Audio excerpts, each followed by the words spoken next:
सर्वेभ्यो नमो नमः। मित्रों, आप सभी का संस्कृत जिज्ञासा के इस भाग में स्वागत है। तो हम बात कर रहे हैं संस्कृत सेट परीक्षा की, जिससे संबंधित प्रश्न पत्र को हम हल कर रहे हैं, जिसके 3 भागों में अभी तक हमने 30 प्रश्नों को विस्तृत व्याख्या के तौर पे देखा है। आज के चौथे भाग में हम अगले 10 प्रश्नों को विस्तृत रूप से उन पर चर्चा करेंगे। तो चलिए इस भाग को हम जल्दी से प्रारंभ करते हैं। विद्यारंभं करिष्यामि सिद्धिर्भवतु मे सदा। तो इस भाग का पहला प्रश्न है, राजसु किम पूज्यते? राजाओं में क्या पूजनीय होती है? तो इसके संबंध में भर्तृहरि द्वारा विरचित नीति शतक का एक श्लोक मिलता है। विद्या नाम नरस्य रूपमधिकं प्रच्छन्न गुप्तं धनम विद्या भोगकरी यशः सुखकरी विद्या गुरूणां गुरुः विद्या बंधुजनो विदेश गमने विद्या परा देवता विद्या राजसु पूजिता न तु धनम विद्या विहीनः पशुः विद्या विहीनः पशुः। तो क्या कहा? विद्या ही मनुष्य का सच्चा रूप और धन है। कैसा धन? छिपा हुआ धन है। और विद्या क्या क्या करने वाली है? तो विद्या मनुष्य को भोग, सुख और यश यानी कि सुयश को देने वाली होती है। और विद्या ही गुरुओं का भी गुरु होती है। विद्या बंधुजनों विदेश गमने यानी कि परदेश जाने पर विद्या ही मनुष्य का क्या बनती है? बंधु बनती है या भाई इत्यादि बनती है। विद्या परा देवता और विद्या ही परम देवता है। विद्या राजसु पूजिता न तु धनम और विद्या ही राजाओं में पूजित है या पूजनीय है, ना कि धन। विद्या विहीन पशु और विद्या से जो हीन मनुष्य है वह पशु के समान माना गया है। तो विद्या राजसु पूजिता, तो विद्या राजसु पूज्यते, डी इसका सही उत्तर आपका हो जाएगा। अगला प्रश्न है, सततं किम भूषणम? इसके संबंध में भी एक पद्य भर्तृहरि द्वारा विरचित है नीति शतक में। केयूरा न विभूषयन्ति पुरुषम हारा न चंद्रोज्ज्वला न स्नानं न विलेपनं न कुसुमं नालंकृता मूर्धजाः वाण्येका समलंकरोति पुरुषं या संस्कृता धार्यते क्षीयन्ते खलु भूषणानि सततं वाग्भूषणं भूषणम। तो पहले यहाँ पे मनुष्य की शोभा किससे है उसके बारे में बताया गया है कि कंगन व्यक्ति की शोभा नहीं बढ़ाते और न ही चंद्रमा के समान चमकते हुए हर मनुष्य की शोभा बढ़ाते हैं। ना ही न स्नानं न विलेपनम और न ही सुगंधित जल से स्नान या शरीर पर सुगंधित उवटन लगाने से मनुष्य की शोभा होती है। न कुसुमम न अलंकृता मूर्धजाः और न ही व्यक्ति की शोभा फूलों से सजे केश क्या करते हैं? अलंकृत करते हैं। तो वाण्येका समलंकरोति पुरुषम, तो वाणी ही एकमात्र साधन है जो मनुष्य को क्या करती है? सुशोभित करती है। वह भी कैसी वाणी? जो संस्कृता हो यानी कि सुसंस्कृत या सुसंस्कारित जो वाणी है वही मनुष्य को क्या करती है? अलंकृत करती है। क्षीयन्ते खलु भूषणानि सततम यानी कि जो यह भूषण इत्यादि है यह कैसे हो जाते हैं? क्षीण हो जाते हैं। परंतु सततम वाग्भूषणम भूषणम और जो निरंतर रूप से आपके पास विद्यमान रहने वाला भूषण है वह कौन सा है? वाग्भूषण यानी कि वाणी नामक भूषण। तो इसका सही उत्तर क्या हो जाएगा? वाक यानी कि डी इसका सही उत्तर है। अगला प्रश्न है, करुणस्य मूर्तिरथवा शरीरिणी इदं वर्णनं कस्मिन् काव्ये? तो करुणस्य मूर्तिरथवा शरीरिणी यह वर्णन कहाँ पे मिलता है? तो यह मिलता है, एक रूपककार है जिनका नाम है भवभूति। तो भवभूति का समयकाल कब माना जाता है? 7वीं से 8वीं शताब्दी के मध्य माना जाता है। इन्होंने 3 रूपकों की रचना की है। कौन कौन से हैं? पहला है मालती माधवम, दूसरा है महावीर चरितम,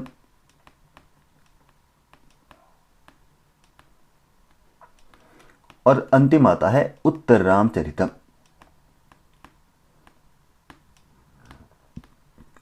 तो यह क्या है? प्रकरण है। प्रकरण के बारे में मैंने इससे पहले वाले भाग में आपको बताया है। जो मालती माधवम है वह एक प्रकरण है, और यह दोनों रूपक या नाटक की श्रेणी में आते हैं। तो यह जो पंक्ति है यह संबंध रखती है उत्तर रामचरितम से। तो उत्तर रामचरितम इन तीनों जो यह काव्य थे या जो नाटक थे या प्रकरण थे, इनमें से सबसे ज़्यादा प्रसिद्ध है। तो इसमें अंकों की संख्या है 7, और सातों के सातों अंकों के नाम आपको जरूर याद होने चाहिए। पहले अंक का नाम है चित्रदर्शन, दूसरे का नाम है पंचवटी प्रवेश, तीसरे का नाम है छाया अंक, चौथे का नाम है कौशल्याजनक संवाद, कौशल्याजनक संवाद या योग, पंचम का नाम है कुमार विक्रम, और षष्ठम का नाम है कुमार प्रत्यभिधानम, और सप्तम का नाम है सम्मेलन। और सम्मेलन यानी कि जो यह अंतिम अंक है, इसकी एक विशेषता आपसे जरूर पूछी जाती है, गर्भांक योजना। गर्भांक योजना भभूति के किस काव्य में मिलती है? तो उत्तरामचरितम में मिलती है। कौन से अंक में? अंतिम यानी कि सप्तम अंक में गर्भांक योजना। यह इसका क्या है? वैशिष्ट्य है। तो यह सातों अंकों के नाम थे। तो यह प्रश्न का संबंध उत्तरामचरितम के तृतीय अंक से है। तृतीय अंक का नाम क्या है? छाया अंक। तो इसमें एक संवाद मिलता है, तमसा मुरला संवाद। तो तमसा मुरला यह दो नदियों के नाम है। तो घटना यह है कि रामायण के उत्तरकांड में लोकापवाद के कारण राम जी को सीता जी का परित्याग करना पड़ा था। जब उन्हें वन में भेज दिया गया, उसके अनंतर 12 वर्ष बीत जाते हैं, और 12 वर्ष का दुख या विरह राम जी और सीता जी के मन ही मन में छुपा रहता है। और उसी का ही व्याख्यान यहाँ पर तमसा और मुरला दो नदियां आपस में कर रही है। उसी संबंध में तमसा जो नदी है वह मुरला के प्रति सीता जी की दशा का व्याख्यान करते हुए कह रही है। तो किसने किससे कहा है? तमसा ने मुरला के प्रति कहा है। यह प्रश्न भी बनता है, तमसा ने मुरला के प्रति किसके विषय में कहा है? यह पंक्तियां सीता जी के विषय में कही है। तो पंक्ति क्या है? परिपांडु दुर्बल कपोल सुंदरम दधति विलोललकवरीकमाननम करुणस्य मूर्तिरथवा शरीरिणी विरह व्यथेव वनमेति जानकी। तो मालिनी छंद यहाँ पे प्रयोग किया गया है। तो क्या कहा? परिपांडु दुर्बल कपोल सुंदरम, यानी कि विरह से जिसके पूरी तरह पीत एवं दुर्बल गाल पड़ गए हो, और फिर भी वह कैसा लग रहा है? सुंदर लग रहा है, यानी कि सुंदर कपोलों वाले। क्या कहा? विरह के कारण जिसके पूरी तरह से पीले और दुर्बल कपोल पड़ गए हों, कपोल यानी कि गाल, और फिर भी कैसे लग रहे हैं? उसके सुंदर कपोल लग रहे हैं। विलोलकवरीकम आननम दधति, अर्थात बिखरे हुए केशों से युक्त मुख को धारण किए हुए। आगे कह रहे हैं करुणस्य मूर्ति अथवा शरीरिणी, यानी कि यह जानकी मूर्तिमान, करुण रस अथवा मूर्तिमयी या मूर्तिमती। विरह व्यथा इव जानकी वनमेति, यानी कि विरह व्यथासी पंचवटी में प्रविष्ट हो रही है। तो यहाँ पे भाव क्या है?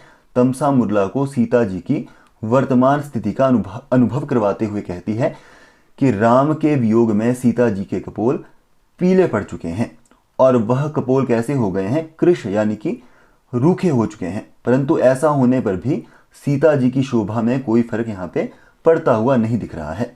फिर भी वह जो कपोल है वह कैसे प्रतीत हो रहे हैं? सुंदर प्रतीत हो रहे हैं।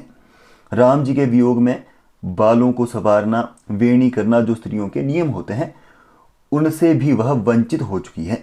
इसीलिए उसके केश कैसे हैं? बिखरे हुए हैं। इस प्रकार के बिखरे हुए केशों से युक्त मुख को धारण किए हुए यह जानकी मूर्ति वाले करुण रस को या मूर्तिमती राम विरह व्यथासी पंचवटी नामक एक कुटिया में प्रवेश कर रही है। इस तरह से तो यह किससे संबंधित है? उत्तर रामचरितम। ये इसका सही उत्तर हो जाएगा। अगला प्रश्न है, एको रसः करुण एव निमित्त भेदाद भिन्न अयमुक्ति कुत्रोपलभ्यते। तो यह भी उत्तर रामचरितम से ही ली गई है। तो उत्तर रामचरितम में तृतीय अंक जिसे हम छाया अंक के नाम से जानते हैं, इसके बारे में थोड़ी चर्चा कर लेते हैं। इसको छाया अंक क्यों कहा जाता है? तो इसमें तमसा सीता के साथ और सीता राम जी के साथ और राम जी वसंती जो वासंती है उसके साथ छाया रूप में विद्यमान है। छाया यानी कि परछाई रूप में विद्यमान है, एक दूसरे को देख नहीं पाएंगे। सीता जी कैसी है? जैसे हम लुप्त बोल देते हैं कि वह सबको देख पा रही है परंतु उनको वहां पे कोई भी देख नहीं पा रहा है। तो राम जी का आगमन शंभूक वध के लिए, शंभूक एक असुर है जिसके वध के लिए दंडकारण्य में होता है। इसके अनंतर उनका आगमन पंचवटी में होता है, जहां वनवास काल में सीता जी के साथ राम जी ने सुखपूर्वक दिन व्यतीत किए थे।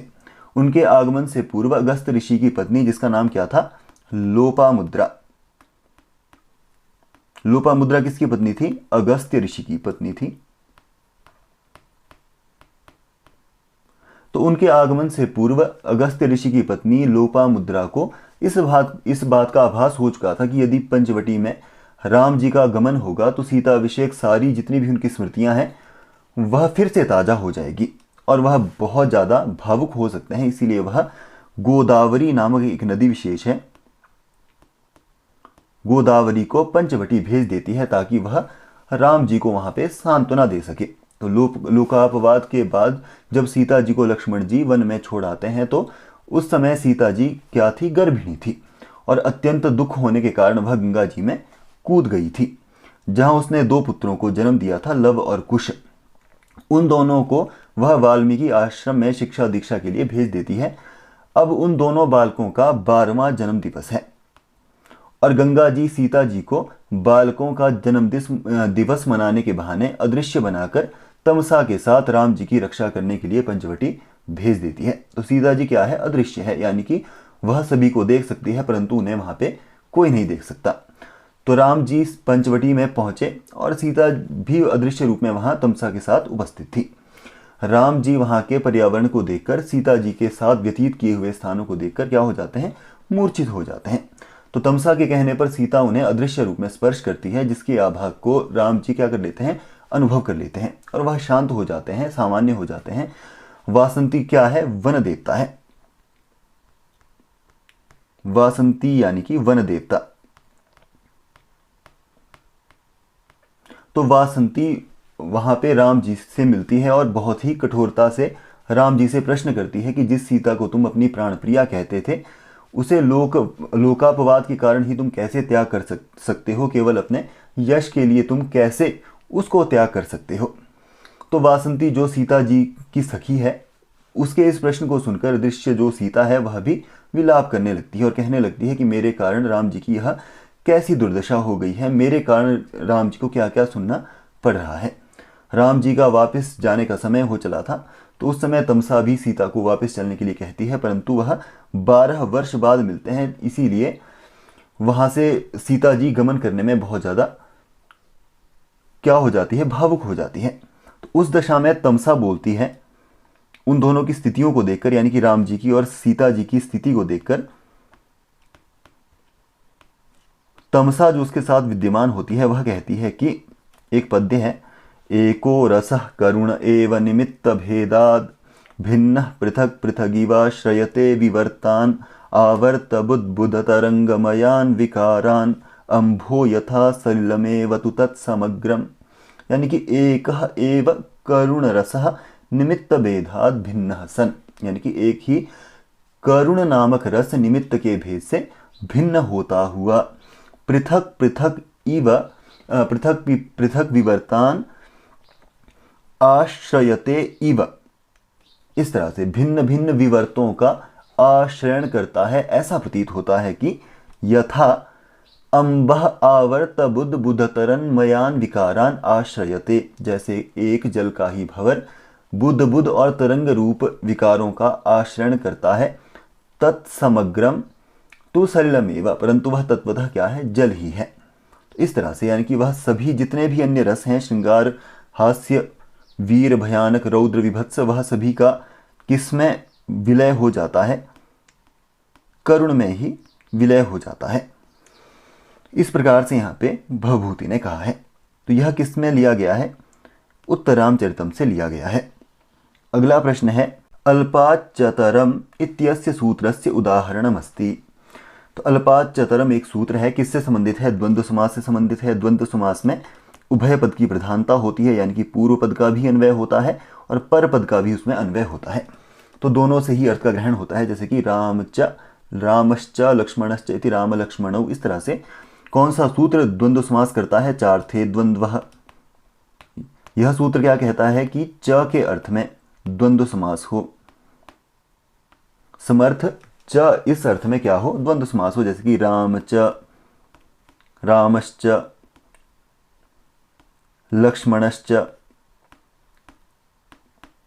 इति राम लक्ष्मणौ। इस तरह से तो यह च है, इसके अर्थ में द्वंद्व समास हो। अब च के जो हैं चार अर्थ हुआ करते हैं, इसको आप अच्छे से समझ लें क्योंकि यह बहुत बार आपसे परीक्षाओं में पूछा जाता है। समुच्चयान वाचयेतरेतर योग समाहाराश्चार्थाः, यानी कि च के चार अर्थ हुए, समुच्चय, अनवाचय, इतरेतर योग और समाहार। यह चार अर्थ होते हैं किसके, च के। तो समुच्चय क्या है, तो परस्पर निरपेक्षस्य एकस्मिन् अनेकस्य एकस्मिन् अन्वयः समुच्चयः, यानी कि जब परस्पर निरपेक्ष अनेक पद किसी एक क्रिया में अन्वित होते हैं तो समुच्चय नामक चार्थ हुआ करता है, समुच्चय नामक च का अर्थ हुआ करता है। जैसे कि इसका उदाहरण आपसे पूछा जाएगा, नेट की परीक्षा में इस बार भी पूछा गया था, ईश्वरम गुरुंच भजस्व।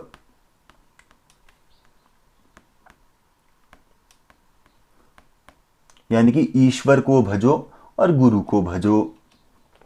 तो यहां पर परस्पर गुरु और ईश्वर पदों का एक क्रिया में यानी कि भजस्व में क्या हो रहा है, अन्वय हो रहा है।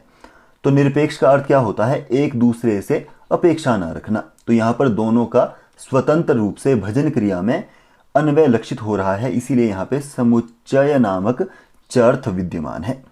दूसरा है अनवाचय, तो अन्यतरस्य आनुषंगिकत्वे अनवाचय, यानी कि जिसका समुच्चय हो रहा हो ऐसे पदार्थों में एक गौण रूप से अन्वय हो उसे अनवाचय नामक चार्थ कहा जाता है। जैसे कि इसका उदाहरण मिलता है भिक्षामट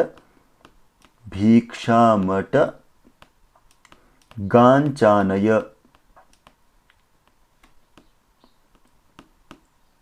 यह इसका उदाहरण मिलता है। तो आपसे पूछा जाएंगे कि अनवाचय इसका उदाहरण क्या है, तो भिक्षामट गांचानय, यानी कि भिक्षा के लिए भ्रमण करो और यदि मार्ग में गाय मिले तो उसे भी लेते आना। यानी कि भिक्षा के लिए भ्रमण करो, भिक्षा के लिए घूमो और यदि रास्ते में गाय मिले तो उसे भी लेते आना। अब यहाँ पर भिक्षा के लिए भ्रमण करना क्या है, अनिवार्य कारक है और इसके साथ साथ रास्ते में गाय मिले तो उसे ले आना भिक्षार्थ भ्रमण के लिए गौण रूप है, इसीलिए यह अनवाचय कहलाएगा, अनवाचय चार्थ कहलाएगा। अगला है इतरेतर योग, तो मिलितानाम अन्वय इतरेतर योग, जब पदार्थ परस्पर में मिलकर आगे एक क्रिया के साथ अन्वित होते हैं, यानी कि जहां समस्त पद अलग अलग अर्थ ज्ञान करवाते हुए अन्वित होते हैं तब वहां पे इतरेतर योग नामक चार्थ होता है। जैसे कि इसका उदाहरण क्या दिया जाता है, धव खदिरऊ छिंधी, यानी कि धव और खदिर वृक्षों को काटो। तो यहां पर धव और खदिर दोनों मिलकर छिंदी नामक क्रिया में अन्वित हो रहे हैं और अब इसमें एक और इसकी विशेषता है, इसका लिंग ज्ञान कैसे होता है, तो अंतिम का जो अंतिम पद का जो लिंग होगा वही पूरे का लिंग बन जाता है। जैसे कि रामश्च सीता च, तो यहां पे अंतिम में सीता है, तो पूरे समस्त पद में लिंग क्या हो जाएगा, राम सीते द्विवचन में हो जाएगा। अब अंतिम है इनमें से समाहारः, यानी कि समूह समाहार इसका लक्षण है। जब दो या दो से अधिक पदों का अलग अलग रूप से क्रिया में अन्वय न होकर समूहात्मक अर्थ का अन्वय होता है तो उसे समाहार चार्थ कहते हैं। जैसे कि संज्ञा परिभाषम,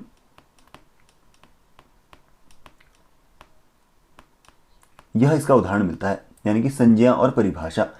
तो संज्ञा च परिभाषा च अनयोः समाहारः, तो इसकी पहचान कैसे की जाती है, तो इसके अंत में जो अंतिम पद होगा वह नपुंसक लिंग सुनाई देगा। अब मैंने चार्थ यहाँ पे जो है चार बताए, परंतु दो ही प्रकार के चार्थों से संबंध रखता है द्वंद्व समास। वह कौन कौन से हैं, इतरेतर योग द्वंद्व, इसीलिए जो द्वंद्व समास है वह दो प्रकार का माना जाता है, इतरेतर योग द्वंद्व और समाहार द्वंद्व, इनसे ही संबंध रखता है। हालांकि जो चार्थ है वह चार्थे द्वंद्व समास ने क्या किया, द्वंद्व समास किया, परंतु च के चार अर्थ मिलते हैं, इनमें से दो से ही संबंध रखता है कौन सा समास, द्वंद्व समास। वह कौन कौन से हैं, इतरेतर योग द्वंद्व और समाहार द्वंद्व, इसीलिए दो प्रकार का क्या माना जाता है, द्वंद्व समास माना जाता है। तो यह जो सूत्र है यह किससे संबंध रखता है, इतरेतर योग द्वंद्व चार्थ से संबंध रखता है। तो यह सूत्र क्या कहता है कि द्वंद्व समास के सभी पदों में जो पद अत्यंत कम अच वाला हो उसका ही पूर्व प्रयोग हो। तो इसके उदाहरण से हम समझेंगे।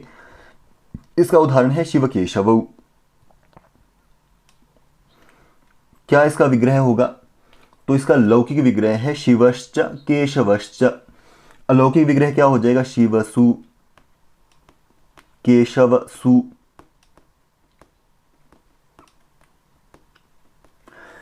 ऐसी स्थिति में चार्थे द्वंद्व से इसका हमने द्वंद्व समास किया, प्रातिपदिक संज्ञा हुई, उसके बाद सुपो धातु प्रातिपदिक योहो से सुप का लुक कर दिया, शिव केशव यहाँ पे हमारे पास शेष रहा। अब इन दोनों पदों में से पूर्व में कौन सा पद आएगा ऐसा निर्णय करना है, शिव पहले आएगा या केशव पहले आएगा। ऐसा निर्णय कैसे हो, तो अल्पाच चतरम सूत्र करता है। क्या कहता है, जिसमें सबसे कम अच हो। अब शिव में यदि हम अचों को गिने तो ई एक अच हुआ, वकारोत्तरवर्ती जो अकार है वह दूसरा अच हुआ, तो इसमें दो है। केशव इस पद को देखें तो एकार इसमें पहला क्या हुआ, अच हुआ, दूसरा शकारोत्तरवर्ती अकार है और तीसरा वकारोत्तरवर्ती अकार है, यानी कि इसमें तीन अच हुए, तीन स्वर हुए। तो न्यून किस में है, तो शिव में है, तो इसका क्या हो जाएगा, पूर्व प्रयोग हो जाएगा, शिव केशव, ऐसा रूप बन जाएगा। ऐसा रूप बनने के बाद स्वादिकार्य करेंगे, औ प्रत्यय आएगा, अकार से औ पर में है, इसीलिए यहाँ पे वृद्धि आदि करने पर वृद्धि रूप एकादेश होकर शिव केशव ऐसा रूप बनेगा। तो इसमें ए इसका सही उत्तर हो जाएगा। अगला प्रश्न है, भाषा विज्ञान दृशा अर्धस्वरो भवति। तो भाषा विज्ञान के एक अध्ययन क्षेत्र को चार भागों में विभाजित किया जाता है। पहला है ध्वनि विज्ञान, दूसरा आता है पद विज्ञान, फिर आता है वाक्य विज्ञान और अंतिम आता है अर्थ विज्ञान। तो किसी भी भाषा की सबसे छोटी इकाई को वर्ण कहा जाता है, इसलिए ध्वनि इसका पहला क्या हुआ, भेद हुआ। उससे बड़ी इकाई क्या है, पद यानी कि शब्द हुआ, जो किससे मिलके बनता है, वर्णों से मिलके बनता है। फिर उससे बड़ी इकाई क्या होती है, वाक्य होती है, जो पदों से मिलके बनती है। और इन सब से हमें किसका ग्रहण होता है, अर्थ प्रकाशित होता है। तो ध्वनि विज्ञान में ध्वनि क्या है से लेकर ध्वनि स्फुटन का कारक जो वाग यंत्र जिसे कहते हैं उसके बारे में, ध्वनियों का विभाजन, ध्वनि परिवर्तन की दिशा इत्यादि बहुत से विषय आते हैं। हिंदी और संस्कृत की वर्ण व्यवस्था को दो भागों में विभाजित किया जाता है, स्वर और व्यंजन, जिसे ही हम संस्कृत में अच और हल के नाम से भी जानते हैं। स्वर और व्यंजन सबसे प्राचीन व्यवस्था है किसकी, वर्ण विभाजन की। स्वर क्या है, स्वर किसे कहते हैं, ये स्वयं राजते इति स्वराः, यानी कि स्वर उन ध्वनियों को कहते हैं जो मुख में किसी प्रकार अवरुद्ध हुए बिना उच्चारित होते हैं, यानी कि फेफड़ों से आने वाली जो वायु है ओष्ठ और उससे आगे तक कहीं भी जो ना रुके उसे हम स्वर कहते हैं। और व्यंजन किसे कहते हैं या हल किसे कहते हैं? तो अनवग भवति व्यंजनम, यानी कि व्यंजन वह ध्वनि है जिसके उच्चारण काल में फेफड़ों से आने वाली वायु मुख मार्ग में कहीं पूर्णतया रुक जाती है या अत्यंत संकुचित हो जाती है। याज्ञवल्क्य की शिक्षा में भी इसके विषय में कहा गया है, यह स्वयं राजते तंतु स्वरमाह पतंजलि उपरिस्थायिता तेन व्यंग्यम व्यंजनम उच्यते दुर्बलस्य यथा राष्ट्रे हरते बलवान नृपः दुर्बलम व्यंजनम तद्वद हरते बलवान स्वरः। यानी कि जैसे दुर्बल राजा के राज्य को बलवान राजा हरण कर लेते हैं, वैसे ही बलवान स्वर दुर्बल व्यंजनों को हर लिया करते हैं। तो इसमें स्वरों को व्यंजनों से श्रेष्ठ बताया गया है। कहाँ पे? याज्ञवल्क्य की स्मृति में, याज्ञवल्क्य की शिक्षा में। अब यहां समझने वाली बात यह है कि स्वरों को उच्चारित होने के लिए किसी अन्य वर्ण विशेष की सहायता हमें नहीं चाहिए होती है, परंतु व्यंजनों का उच्चारण तो स्वरों के बिना संभव यहां पे नहीं हो पाता है। तो मूल स्वर कितने हैं? तो संस्कृत में मूल स्वरों की संख्या कितनी है? 11 हैं। कौन कौन से? अ, आ, ई, उ, री, ए, ओ, यह 11 स्वर आते हैं। फिर संयुक्त स्वर कौन से आते हैं?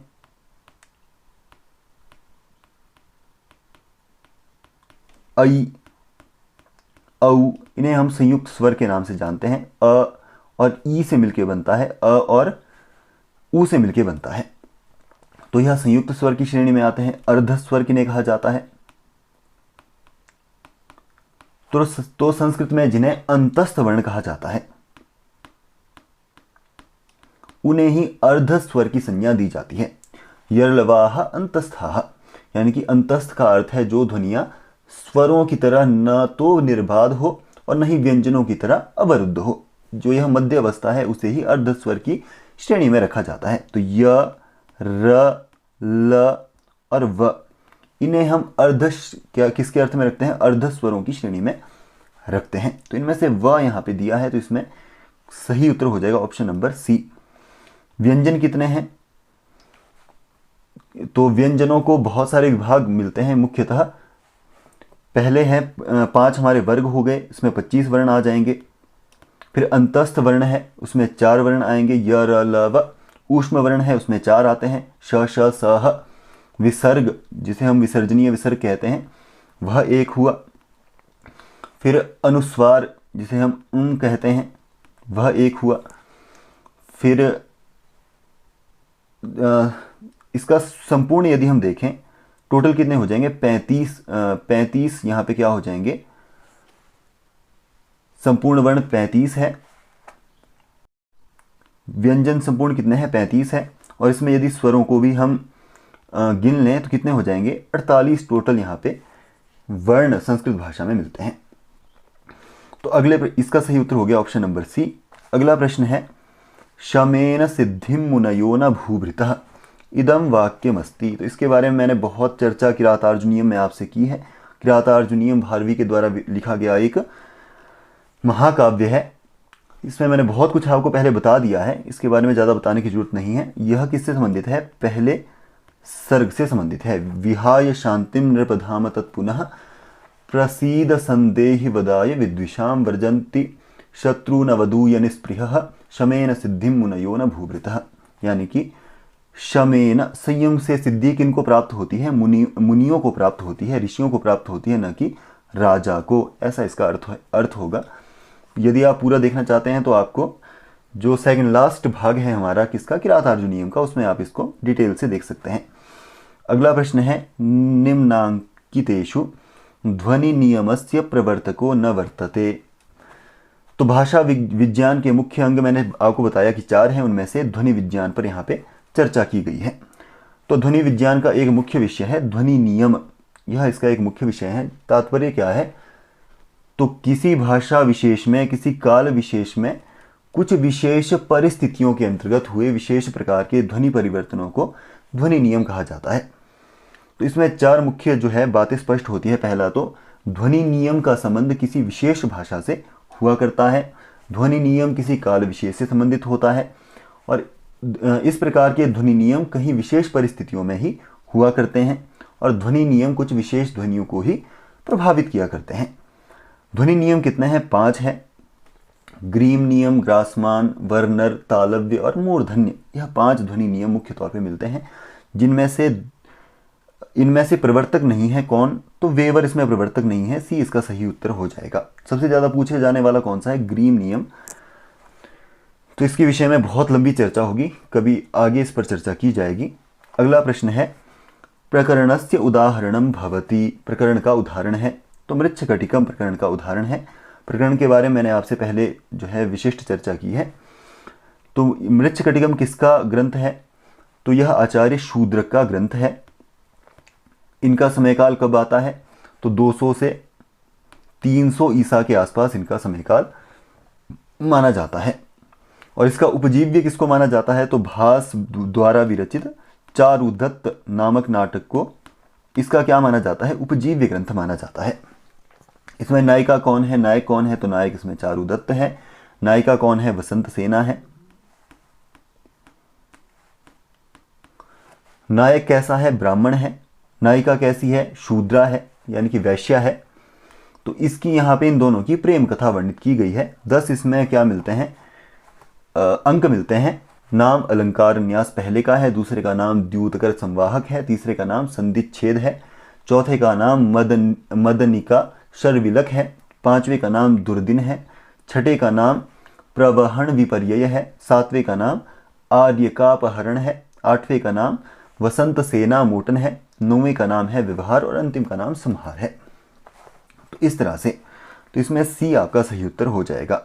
तो आज के भाग में इतना ही। उम्मीद करता हूँ आपको हमारी वीडियो पसंद आई है, और यदि वीडियो पसंद आई है तो वीडियो को लाइक करें, मित्रों के साथ शेयर करें। चैनल यदि आपको इंपॉर्टेंट लगता है तो उसको सब्सक्राइब करना ना भूलें। और यदि आप हमारे साथ अन्य प्लेटफॉर्म्स पे भी जुड़ना चाहते हैं तो मैंने अपने लिंक के साथ अपने चैनल में बहुत सारे लिंकों को जोड़ा है, आप उनमें जाके हमारे अन्य प्लेटफॉर्म में भी आप हमसे जुड़ सकते हैं। तो मिलते हैं अगले भाग में, तब तक के लिए धन्यवाद।